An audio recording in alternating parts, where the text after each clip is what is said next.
Assalamualaikum, dear student. How are you? I am Shahid Khan, and you are watching my YouTube channel Chem Galaxy with Shahid. आज की जो ये video है, ये जो मैं अपलोड कर रहा हूँ, इसमें जो चीज़ें हम डिस्कस करेंगे, फ़र्स्ट ऑफ़ ऑल हम बात करेंगे ये जो एसएस का टेस्ट हुआ है, इसमें कट ऑफ कितना बनेगा, कौन से जोन का कितना कट ऑफ है, इस चीज़ की बात करेंगे। इसी तरह हम बात करेंगे नंबर ऑफ़ सीट्स की, कि किस जोन की कितनी सीट्स हैं, इस पे बात करेंगे। और इसी तरह हम बात करेंगे इस ये जो टेस्ट हमारा हुआ है, इसकी थोड़ा सा हम एनालिसिस करेंगे कि कौन सा एमसीक्यूज़ कहाँ से आया है। ठीक है, तो लेट्स स्टार्ट आवर टेस्ट। तो देखते हैं जी।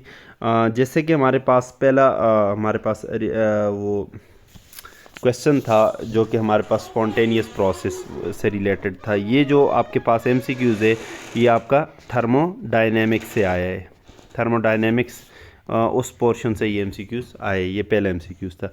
Second MCQs which of the following show geometrical isomerism. तो ये हमारे पास जो हमारे पास स्टीरियो केमिस्ट्री है, ये उसका पार्ट है, स्टीरियो केमिस्ट्री। तो ये एमसीक्यूज़ कहाँ से आए जी? तो ये एमसीक्यूज़ हमारे पास स्टीरियो केमिस्ट्री से आए। इसी तरह मोस्ट पॉइजनस पोल्यूटेंट, तो ये हमारे पास जो इन्वायरमेंटल आपकी केमिस्ट्री है उससे, या पोल्यूशन वगैरह, तो pollution also part of environmental, तो उससे ये आप एमसीक्यूज़ इसको उसके साथ लिंक कर सकते हैं। Next, which one is copolymer. तो ये पॉलीमर केमिस्ट्री से ये एमसीक्यूज़ आपका आया है, पॉलीमर केमिस्ट्री से। ठीक है, इसी तरह which one show silver mirror test. तो ये बेसिकली आपका प्रैक्टिकल ऑर्गेनिक केमिस्ट्री का जो प्रैक्टिकल पोर्शन है उससे आए, या इसको ऑर्गेनिक केमिस्ट्री से अगर हम डील करें तो सिल्वर मिरर टेस्ट आपके पास अल्डिहाइड वाले चैप्टर में आता है। अल्डिहाइड वाला चैप्टर जो है उसमें से भी एक एमसीक्यूज़ आया हुआ है। नेक्स्ट एमसीक्यूज़ जो है which one is biodegradable polymer. तो ये भी आपके पास पॉलीमर वाले चैप्टर में से आया हुआ है। Okay, which one is इनट electrode. तो ये आपके पास फिजिकल केमिस्ट्री का जो चैप्टर है, इलेक्ट्रोकेमिस्ट्री, इलेक्ट्रोकेमिस्ट्री से ये एमसीक्यूज़ आया हुआ है जी। ठीक है, ओके। इसी तरह नेक्स्ट है acetylene is also called. Acetylene जो है तो हाइड्रोकार्बन वाले पोर्शन से आया हुआ है। ठीक है, नेक्स्ट हमारे पास ऑर्गेनिक केमिस्ट्री का पोर्शन हाइड्रोकार्बन, उसमें से वोलेटाइल ऑर्गेनिक कंपाउंड, तो ये भी आपके पास हाइड्रोकार्बन से आया हुआ है। ठीक है, ओके। नेक्स्ट है electrode through which electron leave, तो वो भी हमारे पास इलेक्ट्रोकेमिस्ट्री में से आया हुआ है। ठीक है, अच्छा जी। Internal energy is property. Internal energy भी जो है तो आपके पास थर्मोडायनेमिक में से आई हुई है। ओके, आल लिगेंड्स। लिगेंड्स की अगर हम बात करें तो ये कोऑर्डिनेशन कंपाउंड, कोऑर्डिनेशन कंपाउंड में से आया हुआ है। कोऑर्डिनेशन कंपाउंड ये उसका, ये आपका एमसीक्यूज़ है। ओके, नेक्स्ट अगर हम बात करें तो अमोनिया मैन्युफैक्चर इन हैबर प्रोसेस। अमोनिया मैन्युफैक्चर ये भी बेसिकली आपके पास जो केमिकल इक्विलिब्रियम है उसमें से ये एमसीक्यूज़ उठाए हुए, और एफएससी की बुक में से केमिकल इक्विलिब्रियम, उसमें से ये क्वेश्चन उठाए हुए जी। उसके बाद अगर हम बात करें कि what are coinage metal. Coinage metal जो है ये आपके पास ये कहाँ पे, ये कोऑर्डिनेशन कंपाउंड्स में भी डिस्कस होती हैं। ये जनरल आपके पास D and F block element में से आ जाती हैं। D and F block element, उसमें से आपके पास ये एमसीक्यूज़ उठाए हुए जी। इसी तरह अगर हम बात करें the manner of hydrogen bonding in HF. Hydrogen bonding HF में जो है तो ये आपके पास हेलोजन वाले चैप्टर से उठाए हुए, halogen and its compound, halogen वाला चैप्टर। ठीक है, उसका ये एमसीक्यूज़ है। इसी तरह नेक्स्ट हम बात करें अल्केन, मोस्टली अल्केन भी आपके पास हाइड्रोकार्बन का चैप्टर है, वहाँ से उठाया हुआ है। Okay, activated complex. Activated complex जो है तो आपके पास केमिकल काइनेटिक्स वाले चैप्टर में से ये एमसीक्यूज़ उठाया हुआ है। ठीक है, ओके। नेक्स्ट अगर हम बात करें packet of energy is called photon. तो फोटान का जो डिस्कशन है, फोटान की जो बात आती है तो वो क्वांटम में आती है। क्वांटम उसमें से ये एमसीक्यूज़ उठाए हुए जी। नेक्स्ट अगर हम बात करें ग्रीन हाउस इफेक्ट, तो ये बेसिकली पार्ट है किसका, एनवायरमेंटल का। एनवायरमेंटल केमिस्ट्री में से ये उठाए हुए जी, तो एनवायरमेंटल से ये एमसीक्यूज़ आए हुए हैं। नेक्स्ट इसी तरह हम बात करें टेफ्लॉन, स्टायरीन एंड न्यूप्रीन, तो ये भी आपके पास पॉलीमर का पार्ट है। ये एमसीक्यूज़ भी पॉलीमर में से आए हुए हैं। नेक्स्ट अगर हम बात करें कार्बोनेशियस पार्टिकल, तो ये बेसिकल एनवायरमेंटल केमिस्ट्री का एमसीक्यूज़ है जी। इसी तरह नेक्स्ट बात करें लंदन स्मोक, तो ये भी आपके पास एनवायरमेंटल केमिस्ट्री है। ठीक है, नेक्स्ट अगर हम बात करें for a face change of water into ice, तो ये भी थर्मोडायनेमिक का पार्ट है जी। ठीक है। नेक्स्ट अगर हम बात करें molecularity and order of reaction, तो ये बेसिकली काइनेटिक्स में से उठाए हुए जी। ओके। इसी तरह नेक्स्ट अगर हम बात करें ट्रांजिशन एलिमेंट्स है ग्रेटर कोवलेंट रेडियस, तो कोऑर्डिनेशन कंपाउंड का ये क्वेश्चन है जी। ठीक है, ये transition elements. Okay. Which one has greater vapour pressure at room temperature, तो वेपर प्रेशर की जब बात करें तो ये लिक्विड स्टेट में से ये एमसीक्यूज आया हुआ है, लिक्विड स्टेट। और नेक्स्ट अगर हम बात करें नाइलून 610, तो ये भी आपके पास पॉलीमर का एमसीक्यूज है जी। ठीक है। अगर नेक्स्ट बात करें कूलम की अगर हम बात करें तो हमारे पास ये जो लास्ट चैप्टर है इलेक्ट्रोकेमिस्ट्री का, तो उसमें से ये आता है, तो ये इलेक्ट्रोकेमिस्ट्री में से आया हुआ ये एमसीक्यूज है। इसी तरह रेडियो एक्टिव डीके, तो ये आपके पास जो न्यूक्लियर केमिस्ट्री है उसका ये एमसीक्यूज है, न्यूक्लियर केमिस्ट्री, उसमें से ये आपके पास क्या हुआ है, ये आपका एमसीक्यूज है। न्यूक्लियर केमिस्ट्री के साथ भी इसको लिंक कर सकते हैं या काइनेटिक्स के साथ भी लिंक कर सकते हैं। इसी तरह रिएक्शन इन गैल्वानिक सेल, तो ये इलेक्ट्रोकेमिस्ट्री का क्वेश्चन है।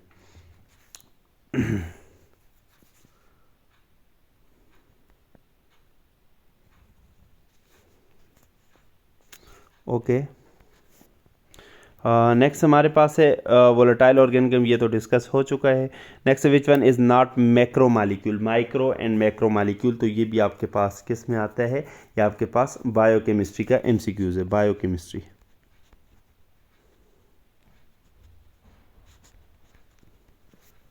इसी तरह नेक्स्ट अगर हम बात करें एलिमेंट विच है 6 अनपेयर्ड, तो ये आपके पास कोऑर्डिनेशन कंपाउंड का एमसीक्यूज है जी। ओके। नेक्स्ट अगर हम बात करें ग्लोबल वार्मिंग एनवायरमेंटल केमिस्ट्री का पार्ट है, उसमें आती है जी। इसी तरह कम्प्लेक्स विद बाइडेंटेड लिगेंड, तो ये कोऑर्डिनेशन कंपाउंड का एमसीक्यूज है। नेक्स्ट अगर हम बात करें 1 मोल ऑफ कार्बन 1 मोल, तो ये स्टाइकोमेट्री, ये उसका आपके पास क्या है, एमसीक्यूज है स्टाइकोमेट्री वाले पोर्शन से। Okay. Faraday law hold good at, Faraday law भी किसका पोर्शन है, इलेक्ट्रोकेमिस्ट्री का। नेक्स्ट अगर हम बात करें विच वन शो ज्योमेट्रिकल आइसोमर्स, ये तो ऑलरेडी डिस्कस हो चुका है। Electron density between 1s to s, तो ये केमिकल बॉन्डिंग उसमें से ये आया हुआ है, केमिकल बॉन्डिंग, ये उसका एमसीक्यूज है जी। ठीक है। नेक्स्ट इसी तरह हम बात करें pi and sigma bond ratio in benzene is, तो ये हाइड्रोकार्बन में से आए हुए जी। ठीक है।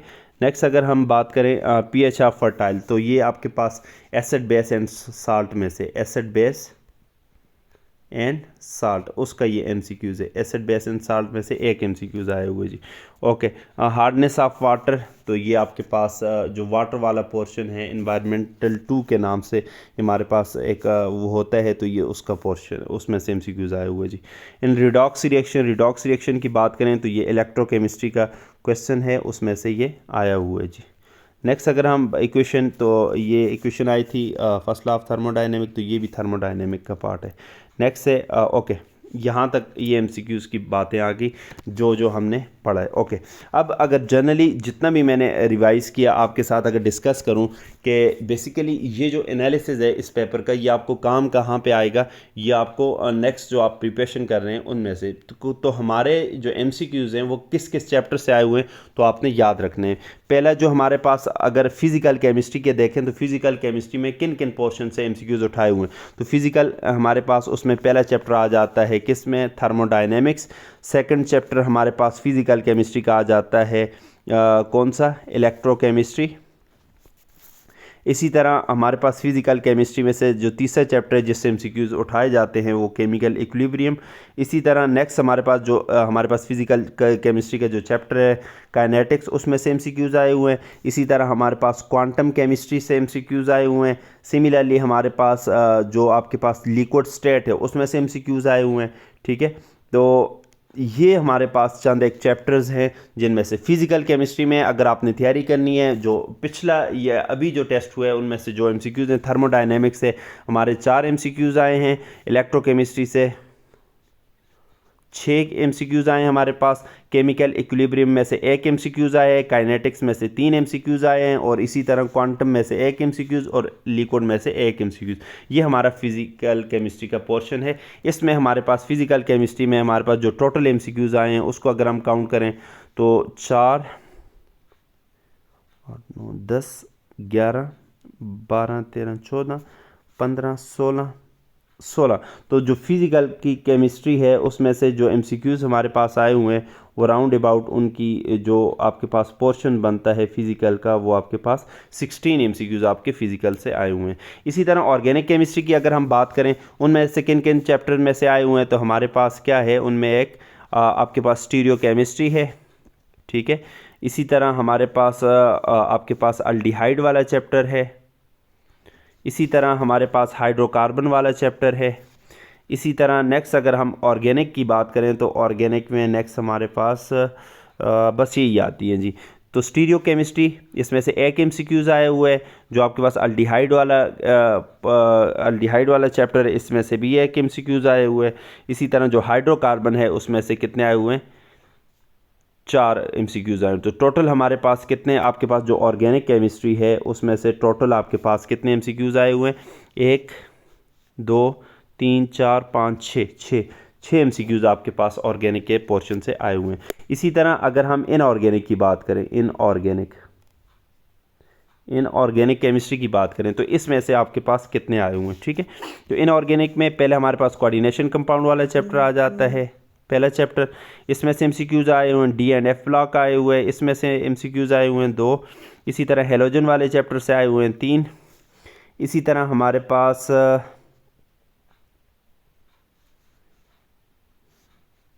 केमिकल बॉन्डिंग से आए हुए हैं 4, और एसिड बेस एंड साल्ट से आए हुए हैं 5। इन 5 चैप्टर से आए हुए हैं। क्या मतलब, कौन कौन से चैप्टर्स में से अगर हम इनऑर्गेनिक की बात करें तो हमारे पास पहला चैप्टर है कोऑर्डिनेशन कंपाउंड, इसी तरह D and F block elements, इसी तरह हेलोजन वाला चैप्टर है। इसी तरह हमारे पास नेक्स्ट जो चैप्टर आता है तो वो हमारे पास केमिकल बॉन्डिंग है और एसिड बेस एंड साल्ट है। तो इनमें से किस इनऑर्गेनिक में टोटल कितने एमसीक्यूज आए हुए हैं, तो 1 2 3 4 एंड 5 6 और उसके बाद हमारे पास क्या है 7 और 8। तो इनऑर्गेनिक में हमारे पास 8 एमसीक्यूज आए हुए हैं। ये हमारे पास मेजर पोर्शन थे, मेजर केमिस्ट्री थी। इसके बाद हमारे पास जो सबसे ज़्यादा एमसीक्यूज आए हुए हैं वो एनवायरमेंटल केमिस्ट्री से आए हुए हैं। कितने आए हुए हैं जी, 1 2 3 4 5 6 एमसीक्यूज सिर्फ एनवायरमेंटल केमिस्ट्री से आए हुए हैं, ठीक है। अक्सर हम इसको मेजर समझते नहीं हैं मगर इसमें से बहुत ज़्यादा। इसी तरह पॉलीमर केमिस्ट्री में से हमारे पास क्या आए हुए हैं, पॉलीमर केमिस्ट्री में से हमारे पास कितने, 1 2 3 4 एमसीक्यूज हमारे पास पॉलीमर केमिस्ट्री से आए हुए हैं। बायो केमिस्ट्री से हमारे पास एक एमसीक्यूज है, स्टीरियो केमिस्ट्री से, स्टाइकोमेट्री से एक आया है, और इसी तरह न्यूक्लियर केमिस्ट्री से भी एक आया है। तो ये हमारे पास मेजर पोर्शन था, बेसिकली एनालिसिस थी पेपर की कि फिजिकल केमिस्ट्री में से 16 क्वेश्चन, सबसे ज़्यादा पोर्शन फिजिकल का है। उसके बाद हमारे पास इनऑर्गेनिक का पोर्शन है कि 8 एमसीक्यूज, उसके बाद ऑर्गेनिक केमिस्ट्री में से 6 एमसीक्यूज, एनवायरमेंटल केमिस्ट्री जो शॉर्ट सा पोर्शन है मगर उसमें नंबर ऑफ एमसीक्यूज बहुत ज़्यादा हैं, वो 6 एमसीक्यूज आए, और पॉलीमर केमिस्ट्री में 4, और उसके बाद 1 1 2 2 एमसीक्यूज बाकी से। तो इस हिसाब से इस पैटर्न को देख के आपने क्या करनी है, अपनी प्रिपरेशन करनी है जी, ठीक है। ये तो आ गई हमारे पेपर की एनालिसिस वगैरह। इसके बाद हम चलते हैं कि हमारे ये जो अभी आपका पेपर हुआ है इसका कट ऑफ कितना होगा। कट ऑफ का मतलब हम एक्सपेक्टेड जो रिज़ल्ट हमने अभी देखा है उसको देखते हुए हम एक अपना स्कोर अपने माइंड में रखेंगे। अब ये जो स्कोर है ये किस बेस पे मैंने लिया है, तो उसका मैं थोड़ा सा आपको बैकग्राउंड बता देता हूँ कि मैंने ये जो स्कोर लिया है उसमें मैंने मसलन उसका एरिया कि उस एरिया के लोग कितने एजुकेटेड हैं, क्या हिसाब किताब है, पहले इस चीज़ को देखा है। उसके बाद नंबर ऑफ़ सीट्स को वहाँ पे देखा है कि कितनी सीट्स मसलन अनाउंस हुई थी, उसको देखा है। फिर मैंने और बहुत सारे बच्चों का रिज़ल्ट देखा है, तो उसके बाद मैंने ये मसलन ये एक अपना एक वो बनाया है कि क्या हिसाब किताब है। ओके, अब आपको रूल ये बता दूं कि हमारे पास एक सीट के लिए 5 लोगों को इंटरव्यू कॉल होती है। सपोज़ किसी जोन की 5 सीट्स हैं, इसका मतलब उस जोन में से कितने लोग उस कट ऑफ में आएंगे, तो वो लोग 25 आएंगे। 25 लोगों को इंटरव्यू कॉल होगी, 25 लोगों। और यहाँ पे मैं आपको एक गुड न्यूज़ बता दूँ, वो ये है कि हमारे पास अभी ही रिसेंटली लेक्चरशिप की मसलन सिलेक्शन हुई है। तकरीबन राउंड अबाउट 90+ लेक्चर सेलेक्ट हुए हैं, ठीक है। जब वो लेक्चर सेलेक्ट हुए तो एट दैट टाइम उनका चूँकि रिज़ल्ट फाइनल नहीं आया था, इस वजह से वो जो लेक्चर्स थे उन्होंने भी यहाँ पे अप्लाई किया था, उन्होंने भी टेस्ट दिया होगा, तो वो जो नंबर था तो वो वैसे बाहर चले जाएंगे, ठीक है। वो मसलन वो जब कम हो जाएंगे तो नेक्स्ट लोगों को पहले जो कट ऑफ शो होगा उसके जो करीब तरीन लोग होंगे, एक आध नंबर से जो उससे रह रहे हैं, तो वो भी अपनी प्रिपरेशन जारी रखें, क्योंकि जब वो लेक्चरर जो हैं वो वहाँ से निकलेंगे, जो स्टूडेंट्स हैं वो कम हो जाएंगे, तो दोबारा जो बाकी स्टूडेंट्स हैं उनको इंटरव्यू कॉल होगी, तो वो भी इंटरव्यू के लिए अपीयर होंगे। ये बात आपने याद रखनी है। ओके, हमारे पास जो टोटल सीट्स थी वो कितनी थी? हमारे पास एसएस की वो तकरीबन टोटल सीट्स जो बनती हैं वो आपके पास कितनी बनती हैं? 64। ओके, टोटल आपके पास कितनी बनती हैं? 64। अब इसमें हमारे पास ये 64 कैसे डिवाइड थी? तो ये पहली आपके पास ओपन मेरिट, ठीक है, इसके बाद आपके पास जोन 1, इसी तरह जोन 2, इसी तरह जोन 3, जोन 4 और जोन 5। जोन 6 के लिए ये सीट्स नहीं है क्योंकि ये बाद में जोन 6 बाद में बने, ठीक है, ये सीट्स पहले आई थी। ओपन मेरिट्स की सीट कितनी है? ओपन मेरिट की आपके पास 16 सीट्स हैं जी। ये एक बात याद रखनी है, 16 सीटें और हर एक उसको जोन को इसमें रेशो दी गई है, ठीक है जी। जो सबसे ज़्यादा नंबर वाले होंगे जिस जोन के, तो वो ओपन मेरिट में आ जाएंगे जी, पहली बात। सेकेंडली हमारे पास जोन 1 जो है इसकी सीट्स कितनी है? इसकी 11 सीट्स हैं। इसी तरह जोन 2 जो है इसकी कितनी सीट्स हैं? जोन 2 की भी आपके पास 11 सीट्स हैं। जो जोन 3 है उसकी भी आपके पास कितनी सीट्स बनती हैं? 11। और जो जोन 4 है इसकी कितनी सीट्स बनती हैं? 7।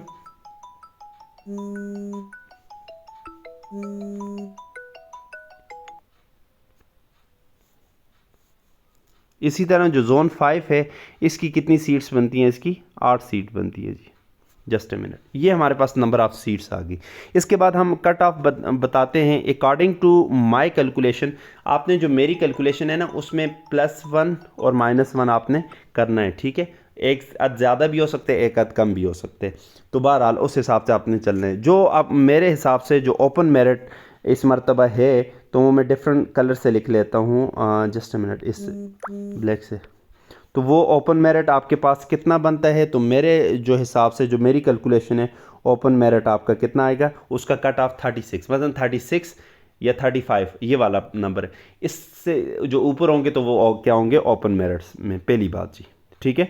अच्छा जी, जो आपके पास क्या है, जोन 1 है, उसका जो आपके पास कट ऑफ है वो आपके पास कितना बनता है? वो आपके पास तकरीबन 32, वो 32 बनते हैं जी, ठीक है। इसी तरह जो जोन 2 है उसका जो कट ऑफ है वो कितना बनता है? वो 33 बनते हैं जी। Just a minute, okay. इसी तरह जो आपके पास क्या है, जोन 3 है, उसका जो आपके पास कट ऑफ बन रहा है अकॉर्डिंग टू माय कैलकुलेशन, वो आपके पास कितना बन रहा है? वो 34 बन रहा है, ठीक है। जो आपके पास जोन 4 है ये भी आपके पास 34 या ये 35 भी हो सकता है। क्यों? क्योंकि इसके नंबर ऑफ़ सीट्स कम हैं। और इसी तरह जो जोन 5 है उसका जो कट ऑफ बन रहा है वो राउंड अबाउट मेरी कैलकुलेशन के मुताबिक 31 बन रहे। क्यों? क्योंकि इसमें एरिया कम है, ठीक है, कम डिस्ट्रिक्ट हैं, कम लोग हैं, आबादी कम है, तो सीट्स कम है मगर आबादी भी कम है, तो इसलिए इसका मेरिट आलमोस्ट कम होता है। तो ये आपके पास जो मेरे अकॉर्डिंग टू माय कैलकुलेशन जो कट ऑफ बन रहा है वो ये बन रहे। अब जो लोग इस कट ऑफ में आ रहे हैं, या ज़ाहिर है जिन्होंने मैंने की भी शेयर की थी 30 या 30+ स्कोर है, अब इसके बाद इसमें आ रहे हैं, मैंने कहा है प्लस माइनस आपके पास हो सकता है 1, +-1 आप कर लें, ठीक है, ज़्यादा भी हो सकता है, एक नंबर कम भी, जितने मैंने बताया।